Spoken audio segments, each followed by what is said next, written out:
என் அன்பான இனிய உறவுகளுக்கு இங்கே பாண்டியன் ஸ்டோரில் பார்த்தீங்கன்னா யாருக்கெல்லாம் கதிர் ராஜி ஜோடி சூப்பர், அவங்க வளம் வரணும் அதிகமாக, டைரக்டர் மற்றதை கொஞ்சம் கம்மி பண்ணிவிட்டு இவங்களோட போர்ஷன் நிறையா வைக்கணும் அப்படின்னு நீங்கள் நினச்சிங்கன்னா கமெண்ட் பாக்ஸில் ஐ லவ் கதிர் ராஜி அப்படின்னு தெரிவிச்சிருங்க ஃப்ரெண்ட்ஸ். வாங்க இப்போ நம்ம வீடியோக்குள்ளே போகலாம்.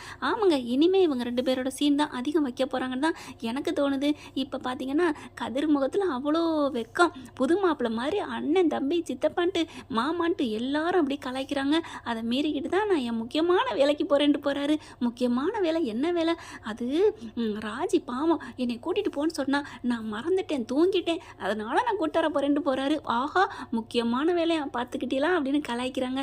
உண்மையிலே இன்றைக்கி 4 பேரும் அவ்வளோ அழகாக பேசிக்கிட்டாங்கன்னு தான் சொல்லணும். அதுக்கப்புறம் எங்கே ராஜியக்கானு வெயிட் பண்ணி நிற்கிறாங்க. டியூஷன் முடிஞ்சு வந்த கையோட அப்படியே சொல்லு வடியுதுங்க 2 பேரும். அது சரி, என்னை கூட்டிகிட்டு போகிறேன், பிக்கப் பண்ணிட்டு போகிறேன்னு சொன்னீங்க, எதில் கூட்டிகிட்டு போகிறீங்க அப்படின்னு பார்த்தா பைக்கும் இல்லை சைக்கிளும் இல்லை, என்னடா அப்படிங்கிற மாதிரி பார்க்குறாங்க. இல்லை, உன்னை கூட்டிகிட்டு வரணும் அப்படிங்கிற ஒரு ஆர்வத்தில் நடந்து வந்துட்டேன் ராஜி அப்படிங்கிறாரு. அதுக்கப்புறம் எப்படியோ உன்னை நான் பிக்கப் பண்ணிவிட்டு நடந்துக்கிட்டே போகிறோம், ஆக மொத்தம் உன் கூட தான் நான் வரப்போகிறேன், என் கூட தான் நீ வரப்போகிற அப்படிங்கிறாங்க. சரி சரி அப்படின்னு சொல்லிட்டு 2 பேரும் பேசிக்கிட்டே வராங்க. செம்ம ஜோடி பொருத்தம்னு சொல்லணுங்க. அவ்வளோ அழகாக வீக்காவுக்கு அப்புறம் இவங்க தாங்க கதிர் ராஜி தாங்க செம்மன்னு சொல்லலாம். அடுத்து வந்துட்டு இருக்கல அவங்க அப்பா வந்துக்கிட்டு இருக்காரு. அவங்க அப்பாவை நைட்டு ஃபுல்லாக அவங்க அம்மா மண்டையை கழுவி வச்சிருக்காங்க இல்லையா. பெத்த தாயா நான் அவளை புரிஞ்சிக்கவே இல்லையே, ஆஸ்பத்திரியில் இருக்கிறவோட அம்மாவை பார்க்க வந்துட்டு அப்பத்தாவை பார்க்க வந்துட்டு அழுன்னு அழுது அம்மா அம்மானு பேசினா, நான் அவளை கண்டுக்கவே இல்லையே, அவள் துடிச்சாலே கல்யாணம் வேணான்னு சொல்லி நம்ம எப்படி அவள் இருக்கான்னு கூட நினைக்காம இப்படி பண்ணிட்டோமே அழுகுறாங்க.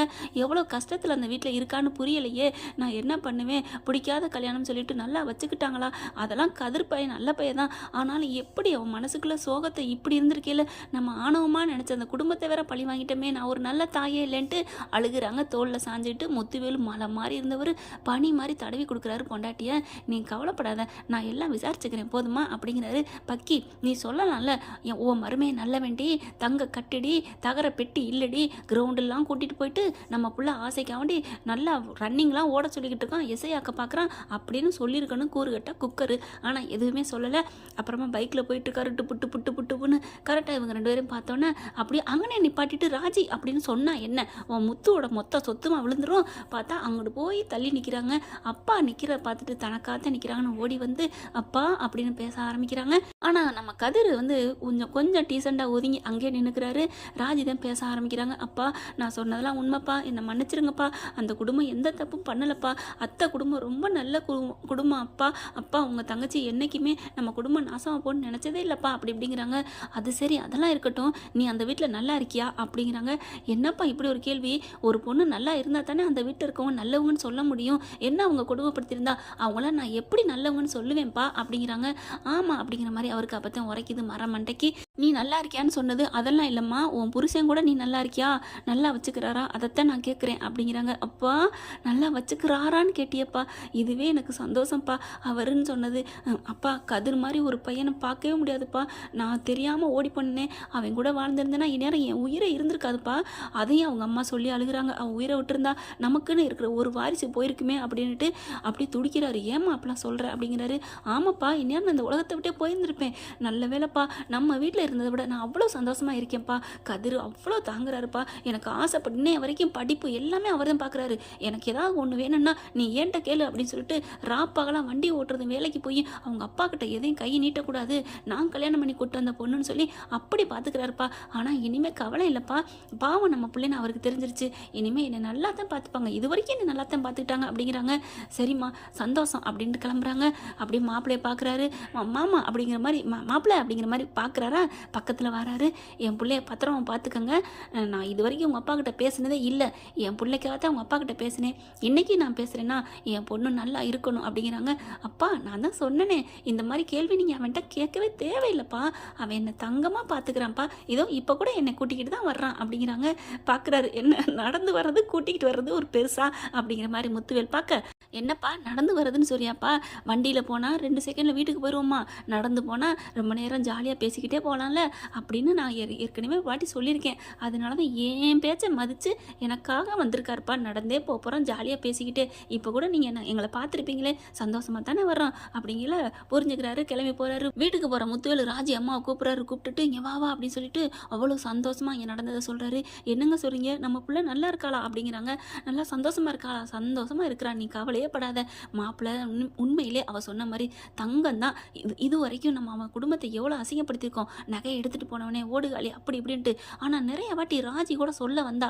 அப்பவும் கதிர் தான் தடுத்திருக்காரு. ஏன்னா நம்ம புள்ள அசிங்கப்பட்டுருவான்னு அவன் மாப்பிள்ளை அவன் கதிர் நினச்ச அளவுக்கு நம்ம நினைக்கலே அப்படின்னு சொல்லி பொண்டாட்டிகிட்ட சொல்லி ஃபீல் பண்ணுறாங்க. சரி விடுங்க, இப்போ என்னங்க பண்ணலாம், பிள்ளைக்காக நம்ம ஒன்றுமே செய்யலைங்க அப்படிங்கிறாங்க. நான் ஒரு முடிவு எடுத்திருக்கேன் அப்படிங்கிறாரு. அடுத்து பார்த்தா இங்கே இவங்க 2 பேரும் ஜாலியாக பேசிட்டு வராங்க. அப்படியே ராஜி முகத்தில் வெக்கம் தாங்கலை. என்ன என்ன நடக்குது அப்படின்னு கதிர் குனிஞ்சு பார்க்குறாரு.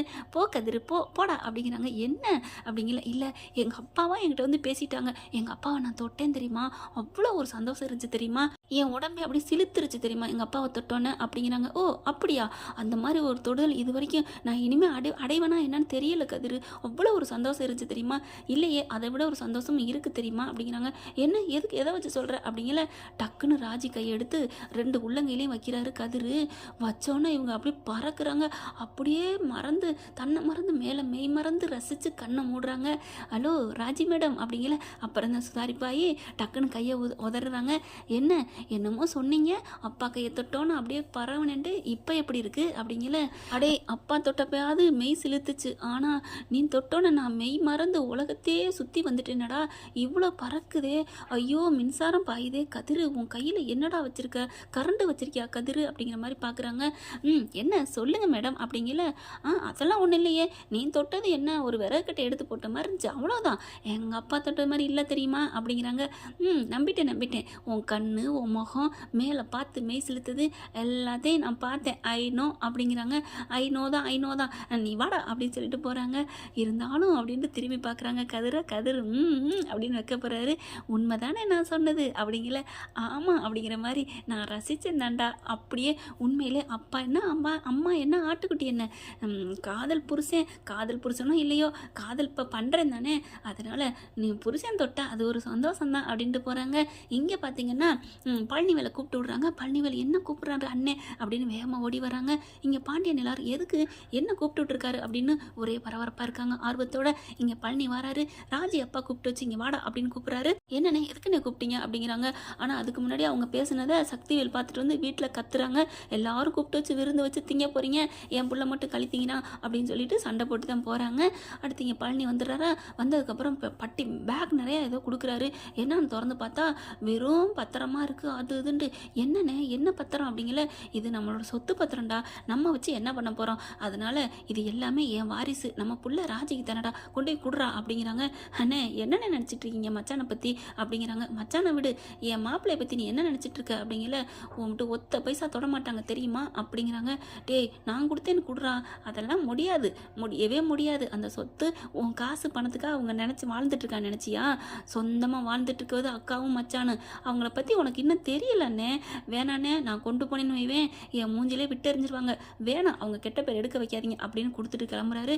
டே பழனி பின்னாடியே வராங்க. வேணாண்ணே அப்படின்னு சொல்லிட்டு வந்துடுறாங்க. இங்கே வந்த கையோட எப்படா குளம் வெத்தம் கொக்கு மீனை பிடிக்க காத்திருக்க மாதிரி பழனி வந்தோன்னே என்னாச்சு ஏன் கூப்பிட்டாரு மாமா சித்தப்பா என்ன அப்படிங்கிறாங்க. அப்போ தான் சொல்கிறாரு அங்கே நடந்ததை அப்படியே சொல்கிறாங்க. அப்படியே பாண்டியன் மெய் சிலுத்து போகிறாருங்க. டேய் உண்மையில நீ தாண்டா சூப்பர்டா, என் தலை பதிடா, என்னோட மூத்த பிள்ளைங்கிறத நீ நிரூபிச்சிட்டடா அப்படிங்கிற மச்சான். என்ன மச்சான் சொல்கிறீங்க? ஆமாடா, என்னை இந்த வீட்டில் நிறைய பேர் புரிஞ்சிருக்காங்களோ இல்லையோ, ஆனால் நீ கரெக்டாக புரிஞ்சிருக்க பார்த்தியா பழனி, உன்னை என்னடா சொல்கிறது, ஒருத்தவங்க சொல்லுவாங்களே ஐ லவ் யூன்னு சொல்லுவாங்களே, அதுதான்டா நான் சொல்லணும் உனக்கு அப்படின்னு கட்டி பிடிச்சிக்கிறாரு. என்ன மச்சான் இப்போ நான் என்ன காரியம் பண்ணிட்டேன்? இல்லைடா அது வந்து அப்படிங்கல. அண்ணே மச்சான் நான் பொருளை வாங்கிட்டு வந்தால் கூட நீங்கள் சந்தோஷப்பட்டிருக்கு ஏதாவது சொல்லலாம், நான் தான் விட்டுட்டு வந்துட்டேனே. டேய் இப்போ தானடா உன்னை ஒசத்தி சொன்னேன், மறுபடியும் என்னடா அப்படிங்கல. சும்மா சொன்னேன் மச்சான், சொல்லுங்க மச்சான் அப்படிங்கிறாங்க. இருந்தாலும் நீ அதை வாங்கிட்டு வந்திருந்த, உன்னை நான் மூஞ்சில தெரியும் தெரியும், அதை நான் சொல்லிட்டேன் அப்படிங்கிறாரு. நீ என்னை புரிஞ்சுட்டு கொடுத்துட்டு வந்த பாரு, அங்கே தான்டா நிற்கிறேன்னு சொல்லி தூக்கி சுற்றிடுறாருங்க பழனியை. நமக்கு வேணாண்டா அவங்களோட சொத்து அப்படிங்கிறாங்க. ராஜி பக்கத்துலேயே வந்து நிற்கிறாங்க. என்னம்மா உங்கள் அப்பா கொடுத்த சொத்தை வேணான்னு சொல்லிட்டுன்னு வருத்தம்மா. ஐயோ மாமா, என்ன மாமா, பழனியப்பா சித்தப்பாவுக்கே இந்த எண்ணம் இருக்குல்ல, எனக்கு அந்த எண்ணம் வராதா? நானும் இங்கே வந்து ஒரு வருஷத்துக்கு மேலே ஆகுதுல, எனக்கு எல்லாம் தெரியும் மாமா அப்படிங்கிறாங்க. கதிரும் அதை விரும்ப மாட்டான், எனக்கு தெரியாதா என்ன அப்படிங்கிறாங்க. டே கதிரு, நல்ல பொண்ணை தாண்டா கட்டியிருக்கிற அப்படி இப்படின்னு ரொம்ப சந்தோஷப்பட்டுக்கிறாங்க. அப்படியே சுகன்யா பார்க்குறாங்க. மூத்த பிள்ளையா, மூத்த பிள்ளை என் ரொம்ப தான் நொட்டிக்கிறதுங்க அப்படிங்கல. கரெக்டாக மீனா கேட்சப் பண்ணுறாங்க. என்ன சித்தி, என்ன ஏதோ முணுமுணுக்கிறீங்க? கரெக்டாக இவளுக்கு மட்டும் மூக்கு வேர்த்துருதே, நம்ம பேசுறது பண்ணுறது எல்லாமே கண்டுபிடிச்சிடறாளே இந்த மீனா அப்படின்னு நினச்சிட்டு சுகன்யா என்ன பண்ணுறாங்க. ஒன்றும் இல்லை மீனா, தலை முட்டிக்க போகுதுன்னு சொன்னேன், வேற ஒன்றும் இல்லை, அவங்க கட்டிக்கிட்ட வேகத்தை சொன்னேன் அப்படிங்கிறாங்க. ஓ, முட்டிக்க போகுதுன்னு சொன்னீங்களா? என் காதில் என்னமோ நொட்டிக்கிடுச்சுன்னு சொன்ன மாதிரி இருந்துச்சு. விழுகும் விழுகும், அப்பாடியோ இவக்கு காது எல்லா பக்கட்டும் வச்சிருப்பா போல இருக்கே அப்படின்னு எஸ் ஆயிடுறாங்க. மீனா பார்க்குறாங்க. ராஜி வந்துட்டு சித்தி சொன்னதை கேட்டுக்கிட்டு தான் இருந்தேன் அப்படிங்கிறாங்க. என்ன பண்ணுறது, இதெல்லாம் திருந்தாத ஜென்மம் அப்படிங்கிறாங்க. ஓகே ஃப்ரெண்ட், பார்க்கலாம் என்ன நடக்க போகுதுன்னு. இப்படி தான் போகலாம். இந்த பதிவு உங்களுக்கு பிடிச்சிருந்துச்சுன்னா உங்கள் பொண்ணான கையில் ஒரு லைக்கை போட்டு சப்ஸ்கிரைப் பண்ணிடுங்க. Thank you friends.